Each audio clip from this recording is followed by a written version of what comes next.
Hi there and welcome back to my channel. Today we're going to continue the 8-part series of coloring on tiny canvases. Here's the one we did last time, and now we're going to do a new one. So I'm going to start with drawing the shape of the face, and I want this one to be a little bit bigger than the last one because I don't want to do as much of the body as I did last time. So as you can see, this face is going to be straight on this time, and it'll probably have a little more shape than this. Right now it's pretty much just a circle. So next I'm going to block out the space for the eyes and the mouth. So I have this separated, and right now it kind of looks like a sloth, but it's not going to be a sloth. So this is just the space. I want to try to make it look like a character has sunken eyes, and so the eye will actually be like that big. But this is just the space I'm going to use for detail. I'm going to try and shape out the face a little bit more, maybe make it a little longer so it's not just a circle.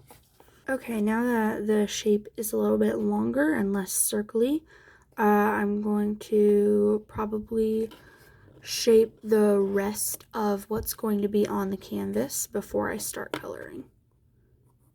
I want this character to kind of have a cloak or a coat blowing around in the wind, so the hair is going to be coming out this way. And then, so I'm thinking the coat will also be kind of blowing that way. So I started to do this and then decided I actually want the hood over the head. I think that'll look better. So I'm going to do that.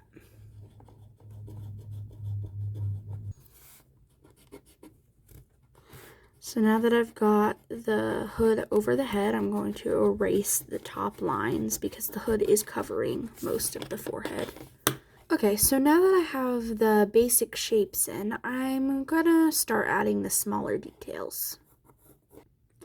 Okay, so now that I have the eyes, nose, mouth, and eyebrows in, I think it's time to start coloring. But first, I'm going to erase most of the pencil lines so that it doesn't smudge with the markers. Okay, now that most of the pencil lines are gone, just so you can barely see it, I'm going to start the coloring. The coat is going to be a very dark purplish gray, which is, I'm using the Ohuhu markers, RG150 red gray. Okay, I've done the sweater, but it's a little bit lighter than I would have liked, so I'm going to come through with another gray marker just to make it darker. And for this one, I'm going to do CG070 natural gray. That is much, much better. So darker while still being sort of purplish. Okay, next I'm going to do the eyes because I think those will be the most detailed part. And I want these eyes to be red and orange, and to look as evil as I can make them look. So the red I'm going to use is R160 cadmium red.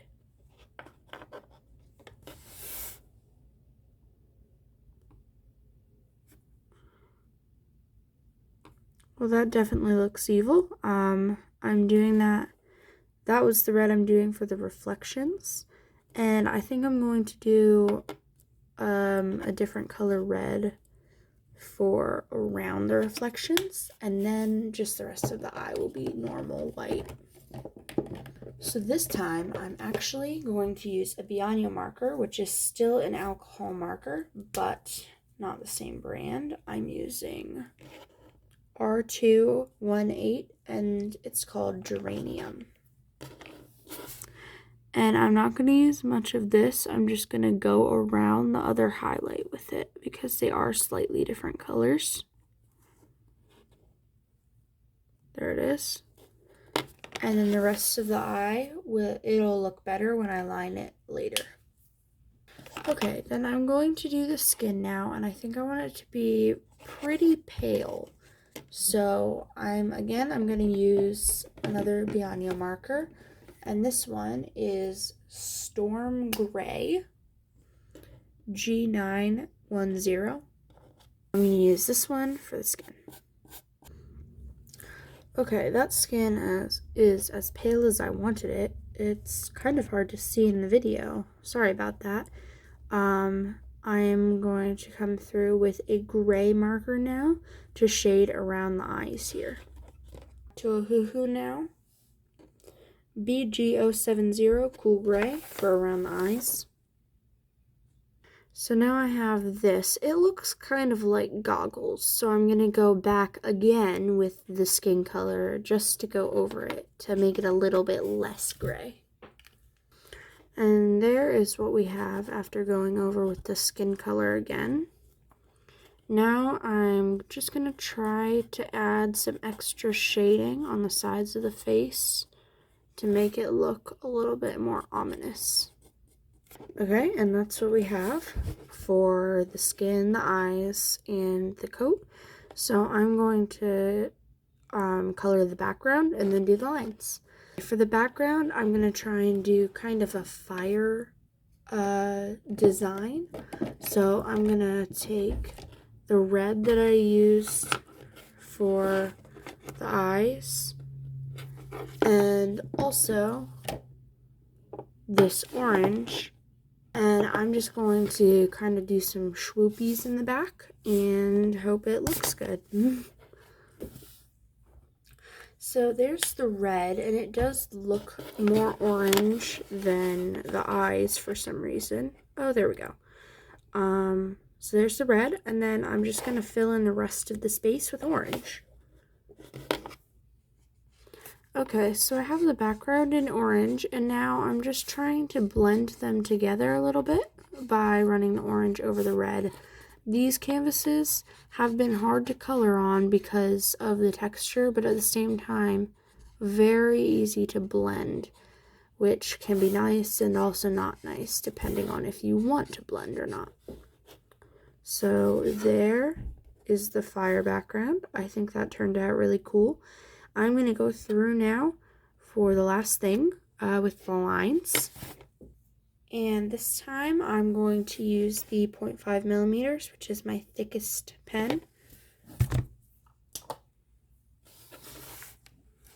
Okay, so because of the dark coat, this might not show up very well, but I'm going to do it anyway because you never know. So there are the eyes now that the lines are in. And there it is. That's the finished drawing with my Ohuhu and Bianio markers and my Shuttle Art pen. One more thing now that I've finished, I'm just going to, I have this overhead light. I'm just going to turn it off because that looks really cool as the screen is adjusting. When it's really dark, it looks a lot cooler without the light shining on it. So I hope you enjoyed the video, and I'll see you next time.